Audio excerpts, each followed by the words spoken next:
E vamos então para a crónica desta semana com o Paulo Moreira, que já cá está connosco em direto de sua casa. Muito bom dia, Paulo.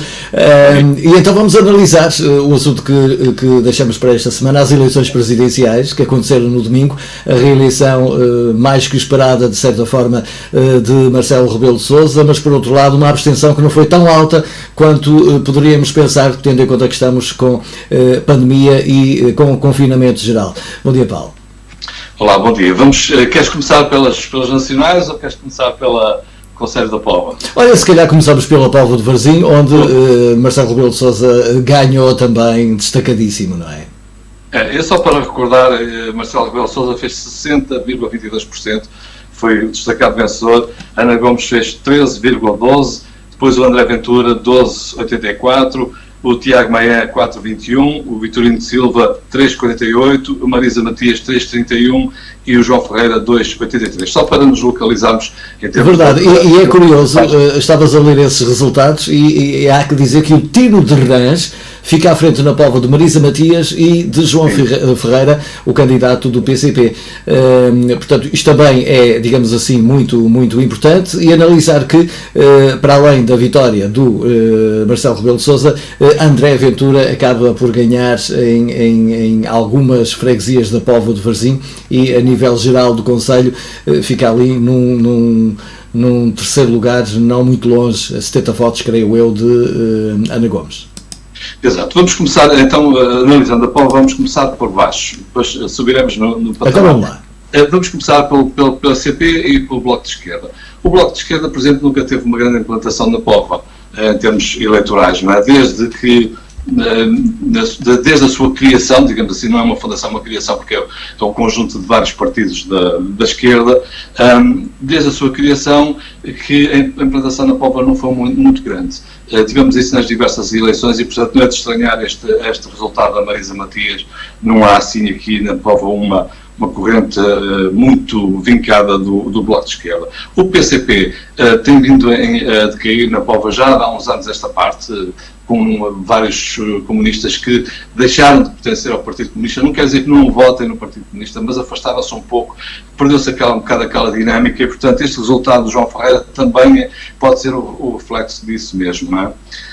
Depois o Vitorino Silva, o Tino de Rãs, eu passaria um bocadinho à frente, porque é daquele tipo de candidato ou concorrente que tem todo o direito de o ser pela democracia em que vivemos, mas que, enfim, na minha perspectiva, cria um bocado de ruído nestas eleições, porque não tem programa eleitoral, não tem uma estrutura eleitoral que o apoie.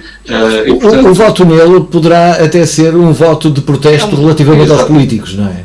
Exatamente, então é quase que um voto de protesto, de simpatia e até por alguma piada.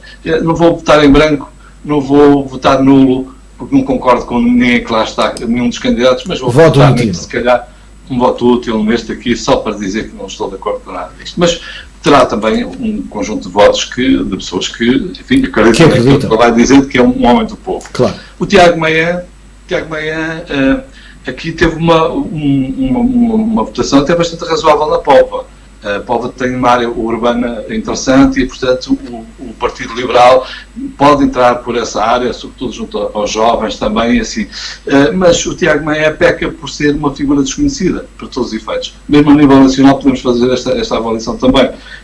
Quem é que conhecia o Tiago Maia antes de ele se apresentar como candidato? Quando é que ele se apresentou? Muito perto das eleições. Portanto, não houve um espaço de tempo suficiente para que tivesse intervenção política para que a população póvoa, neste caso, ou nacional, fosse conhecendo bem este candidato e, portanto, o reflexo, os votos que tem refletem um bocado isso.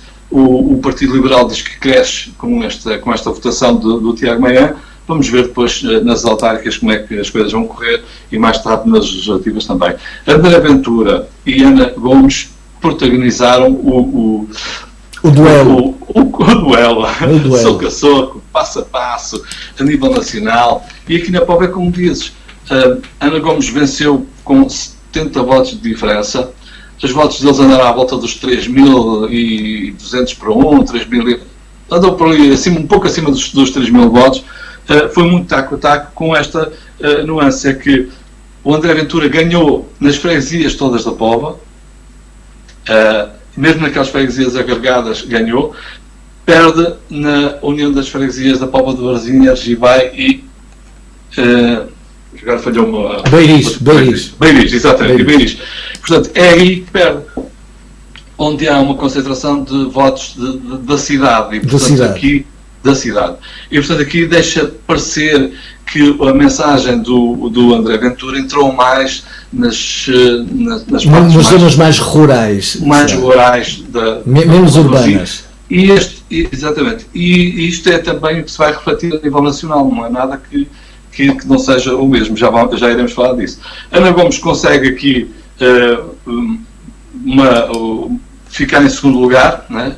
O objetivo dela, mas muito afastada do Marcelo Rebelo de Sousa, que fez 60%, aliás, venceu em todos os concelhos do país, não é?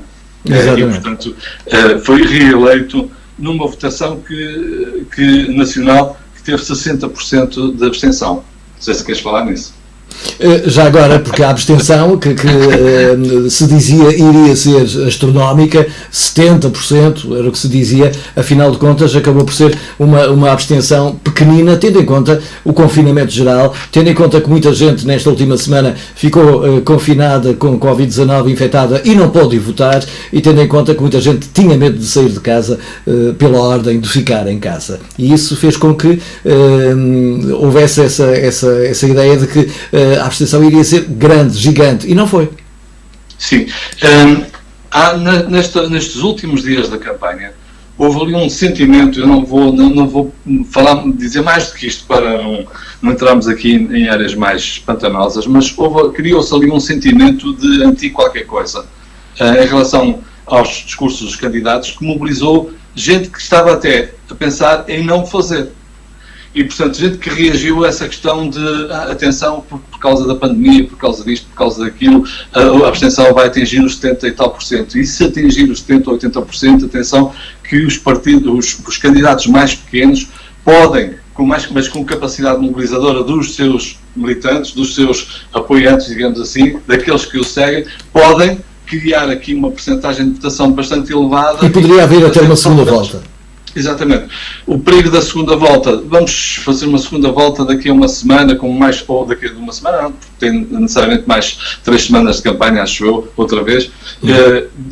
Vamos andar com os candidatos outros na rua, juntar outra vez grupos de pessoas à volta dos candidatos, e vamos ter que sair de casa, se calhar em confinamento geral, daqui a 3 semanas, para ir votar outra vez, correndo um risco desnecessário, e aí penso eu que há ali uma percentagem de pessoas, de votantes que poderiam ser abstencionistas, que decidem ir votar. Eu cruzei-me com alguns aqui na Póvoa e foi assim olá, boa tarde e tal, hoje nem que chovesse pregos eu ia votar. E, portanto, houve esse sentimento. Daí que a abstenção não tenha atingido os níveis que estava a pensar, mas é uma abstenção muito elevada. Aliás, faz parte do valor da abstenção que as últimas eleições têm tido em Portugal, quer sejam presidenciais, legislativas, autárquicas, têm gerado assim elevadas abstenções. E principalmente quando é a reeleição de um presidente que à partida tem a vitória garantida, isso tem acontecido. Exato. Agora, analisando a nível nacional... A nível nacional, a coisa foi quase um espelho daquilo que se passou na Póvoa, mas o crescimento do populismo... Eu estava a dizer, ou ao contrário, a Póvoa é um espelho do que se passou a nível nacional. Sim, verdade. Acaba por ser isso. Marcelo Rebelo de Sousa, incontestável, 60%, é aquela figura que esteve durante estes 5 anos em situações que agradou uma boa parte da população, outra ficou mais ressentida com algumas posições de Marcelo, mas ainda assim, por via das dúvidas e olhando aos candidatos, foram lá e voltaram outra vez Marcelo Rebelo de Sousa, não é? Portanto, sem qualquer margem de dúvida. Depois houve a tal luta, até ao último voto, entre Ana Gomes e André Ventura. Ana Gomes ficou em segundo lugar, mas isto de diferença de 1%, em termos de votação, é quase nada. Tão grande, é um número de votos muito reduzido. E, portanto, serve para tirar ações políticas. Há aqui uma personagem da esquerda que consegue estar ali metida entre o Marcelo e depois o André Ventura. É uma bufetada de luva branca para o PS, dizendo que se tivessem apoiado a Ana Gomes, poderia ter tido aqui, o Marcelo tinha menos um pouco, nós tínhamos aqui um candidato forte que seria mais forte e, portanto, poderia ombrear com o Marcelo Rebelo de Sousa e podia deixar o André Ventura mais lá para baixo, não é? Distante, mas não aconteceu isso. Não aconteceu isso e o André Ventura canta a vitória como convém, não é? Exatamente. E diz que quem passou vergonha foi um governo de esquerda e depois usou uma série de impropérios por ali fora para caracterizar o governo de esquerda. Pronto, que não vale a pena estarmos aqui a citar. Entrar em política isso. Exatamente. Nesta sequência política, digamos assim, aqui a nível nacional, João Ferreira já tem aqui o 1, 2, 3, 4, quarto lugar, não é? Portanto, o PCP vai buscar os votos que tem, não é? Vai buscar os votos que tem e João Ferreira consegue os 4,32. A Marisa Matias também vai buscar aqueles votos que são sólidos do Bloco de Esquerda. Eu acho que a Marisa Matias nunca foi assim uma candidata muito carismática mesmo para a esquerda, digamos, a esquerda. Não sei, não entra na esquerda, penso que não consegue roubar votos, por exemplo, à parte mais sul, digamos assim, mais baixa, mais esquerdista do PS, penso que não entra ali assim, não consegue entrar, e portanto foi buscar o eleitorado que tinha do Bloco. O Tiago faz aqui o que devia fazer a nível nacional, ficou à frente do Vitorino de Range, do Tino de Range, e pronto, dizem os do Liberal que o partido está em ascensão. Vamos ver o que é que acontece nas próximas eleições. A seguir, estas presidenciais vêm as autárquicas, não é? Já ainda este ano, lá mais para o fim. Eu penso que de todos os mais recentes, os tradicionais estão preparados para as autárquicas, com toda a certeza. Depois sobra aqui o André Ventura e o Tiago Maia, ou seja, o Chega e o Liberal. A Iniciativa Liberal.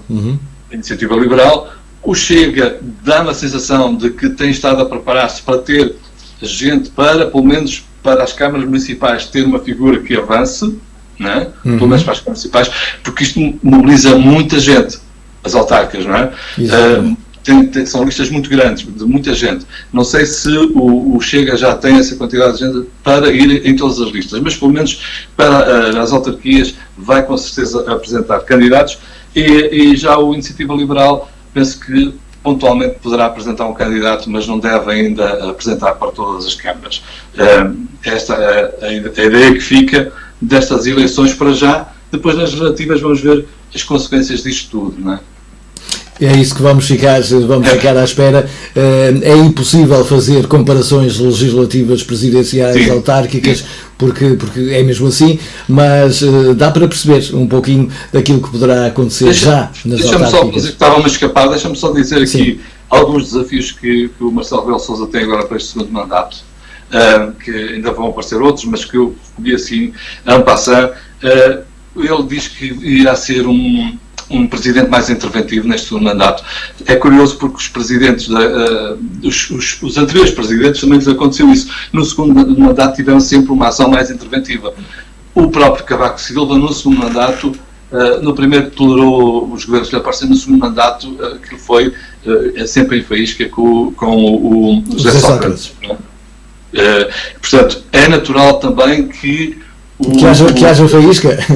Exatamente, até para marcar uma certa posição, Marcelo Rebelo de Sousa queria alguma, não é faísca, mas digamos, não esteja tão disponível para o António Costa, não é? Mas o António Costa tem essa expectativa de que ele esteja. Portanto, vamos ver como é que esta relação vai andar. Depois, há aqui a questão da pandemia que vai mexer com isto tudo. Verdade. A questão da pandemia vai nos trazer também questão de hipotéticas crises económicas, quer já para 21, quer ainda para 22, como vai ser o orçamento de Estado para 2022, porque vai ser preparado já em outubro, durante o período das eleições autárquicas para o ano seguinte, como é que isto vai mexer com os partidos, a influência dos partidos, e aqui o Presidente vai ter que ter uma mão em cima de cada cabecinha, uma do PS e outra do PSD. E a ver vamos o que vai acontecer, não é? Exato. Paulo, marcamos encontro para a próxima semana para um outro tema da atualidade que iremos aqui abordar. Um bom resto de semana para ti também e então a continuação de um ótimo dia. Até para a semana. Igualmente. Obrigado. Até para a semana.